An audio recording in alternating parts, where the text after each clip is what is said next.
कई प्रकार से हैं। अलग अलग देशों ने अलग अलग तरीके से प्लानिंग बनाई, जैसे कहीं कहीं दीर्घकालीन प्लानिंग बनाया गया, रोलिंग प्लान भी आप लोगों ने सुना होगा। उसके बाद में निर्देशात्मक आदेशात्मक भी सुना होगा प्लानिंग। तो कई ऐसे तरीकों से उन्होंने प्लानिंग बनाई, तो उसका मेथड कुछ है तो हम आपको बता देते हैं। पहले इसको लिख लेते हैं पूरा। इंपरेटिव को क्या कहते हैं? आज्ञा देना, आदेश। इंपरेटिव तो आज्ञा, आदेशात्मक।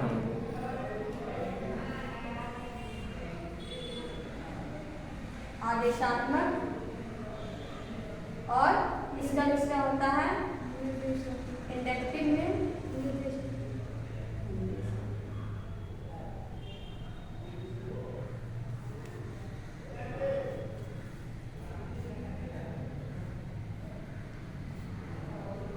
तो देखिए इंपरेटिव में क्या आ गया आपका, इसके कुछ फीचर्स।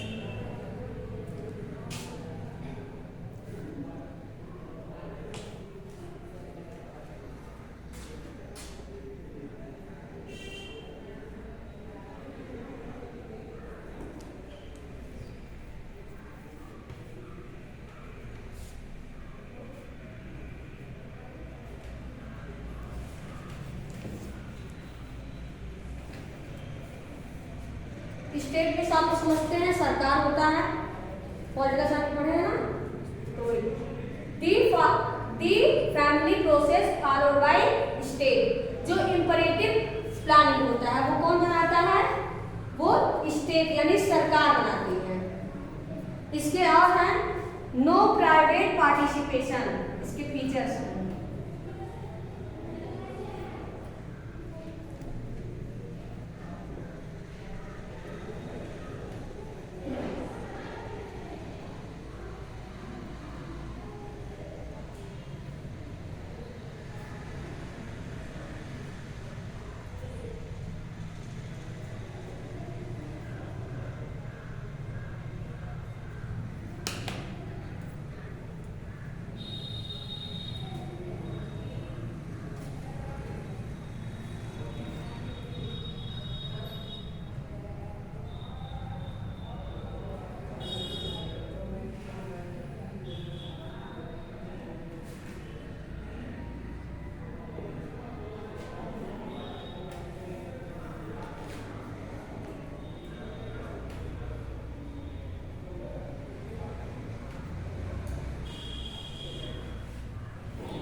समाजवादी अर्थव्यवस्था पढ़े होंगे आप लोग। यस।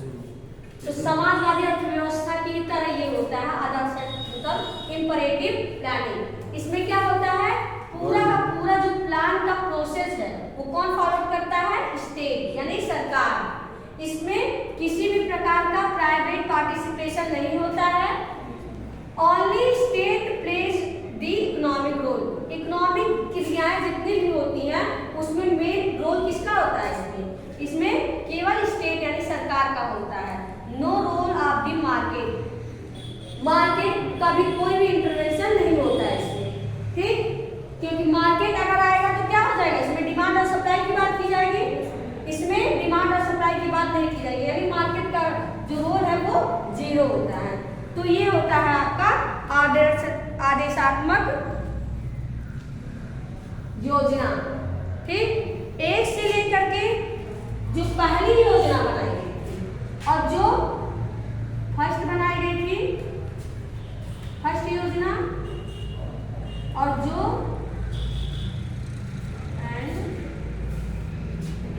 एक से लेके ठीक 4 तक जितनी योजना है, चौथी पंचवर्षीय योजना तक सारा का सारा इसका फॉर्मेट क्या था? इंपरेटिव। ये क्वेश्चन पूछता है कि इंपरेटिव प्लानिंग किसमें आया, किस योजना के तहत इंपरेटिव प्लानिंग बनाई गई थी?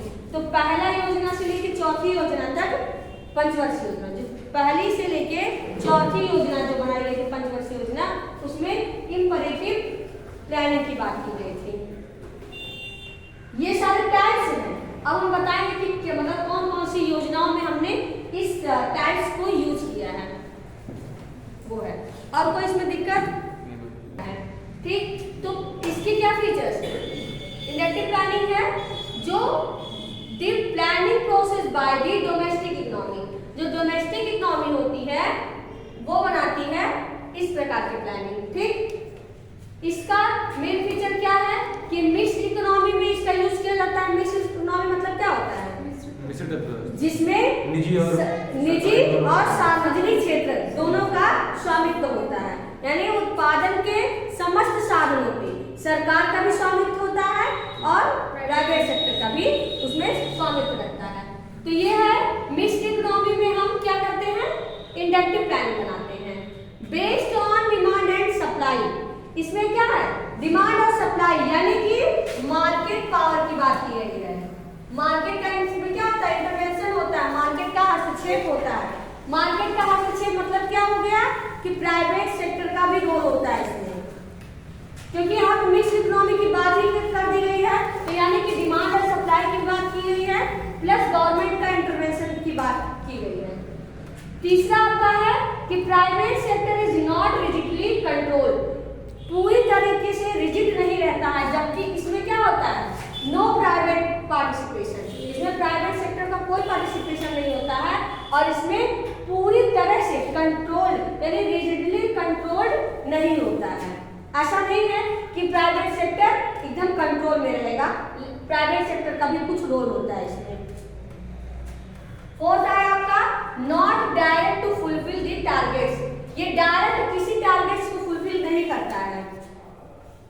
ठीक, फिर पांचवा आपका आया government provides the all right facility to private sector. Private sector को किस चीज की आवश्यकता है, ये सारी चीजें कौन प्रोवाइड कराता है? इसमें गवर्नमेंट। तो हम क्या समझे कि इसमें क्या है? दोनों का रोल है, प्राइवेट सेक्टर का और पब्लिक सेक्टर दोनों का। ठीक, कोई दिक्कत दोनों में?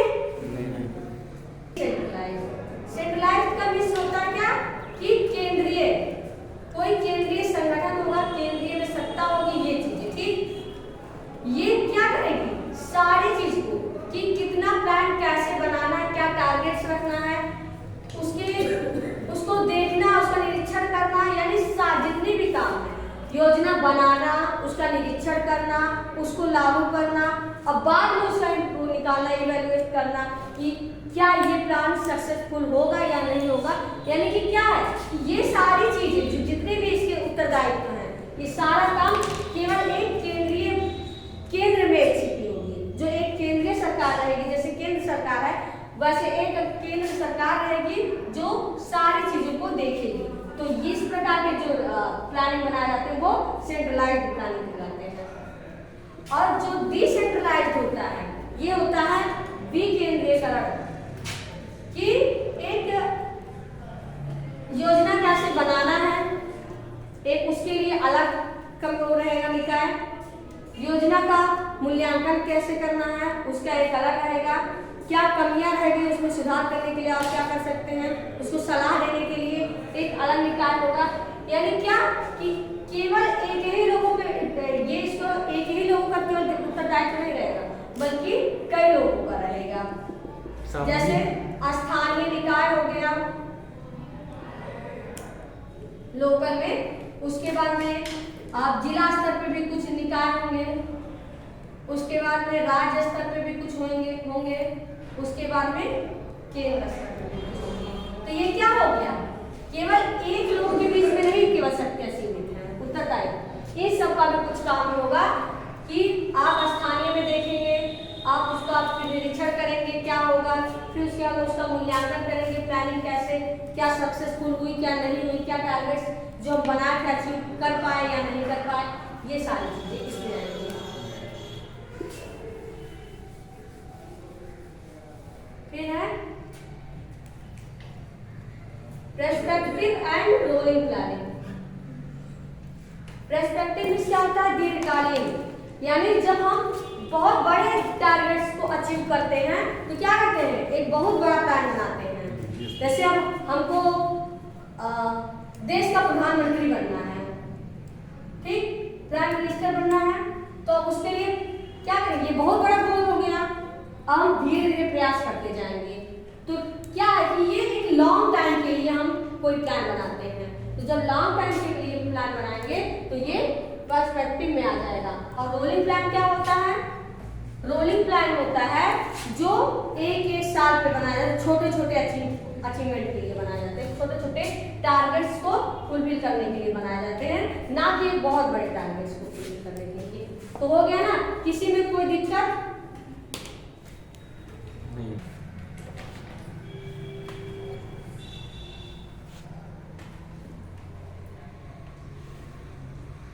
मंत्री परिषद के द्वारा पारित किया गया था। ये आयोग बनाया गया, कब बनाया गया था? 15 मार्च 1950 में। अच्छा, आयोग 49 में बना था। 15 मार्च 1950 में एक्ट आया था, पारित 1950। तो 15 मार्च 1950। अब इसके कुछ फीचर्स हैं और इसमें क्या होता है? प्लानिंग कमीशन एक बना है, आयोग है। इसके जो अध्यक्ष होते हैं वो प्रधानमंत्री होते हैं। जो भी जिस काम में जो भी योजनाएं चलाई गई उस काम के जो प्रधानमंत्री थे वो यहाँ के अध्यक्ष होते हैं। उपाध्यक्ष जो होते हैं, प्रथम उपाध्यक्ष कौन थे? प्रथम अध्यक्ष कौन थे? पंडित जवाहरलाल नेहरू। कौन थे? पंडित जवाहरलाल नेहरू, क्योंकि वही प्रधानमंत्री ना थे। उसके बाद में जो प्रथम उपाध्यक्ष थे गुलजारी लाल नंदा, नोट कर लीजिए।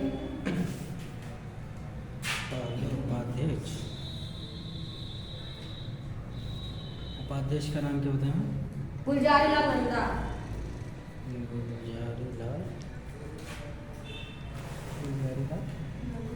नंदा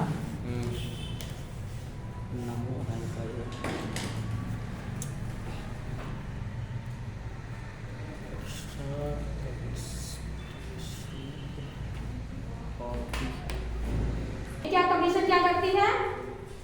इसके क्या फीचर्स हैं? एक्स्ट्रा कॉन्स्टिट्यूशनल बॉडी है, ये गैर संवैधानिक संस्था है।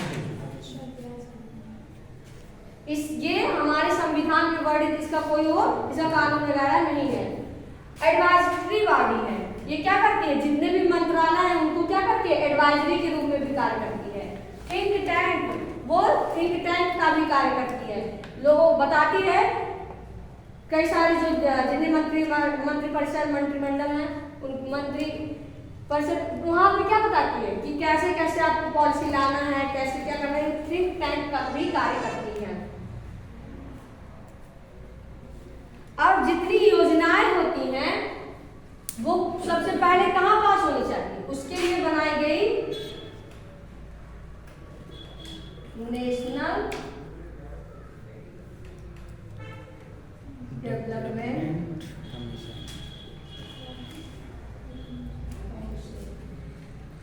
कब बनाई गई? कब बनाई गई? 6 अगस्त 1952 में बनाई गई। क्योंकि एक साल तो ये लगा पूरा बनने में, ये बन गया था। उसके बाद में ये क्या करता है? ये जितना भी योजनाएं बनती हैं पहले इसके द्वारा अप्रूव्ड किया जाता है। जब ये अप्रूव्ड करता है तभी योजनाएं लागू की जाती हैं। तो ये आपका ये हो गया, ठीक। अब इसके देखिए प्लानिंग कमीशन के क्या कार्य हैं, ये लो आप लोग इसको लिख लीजिएगा। एक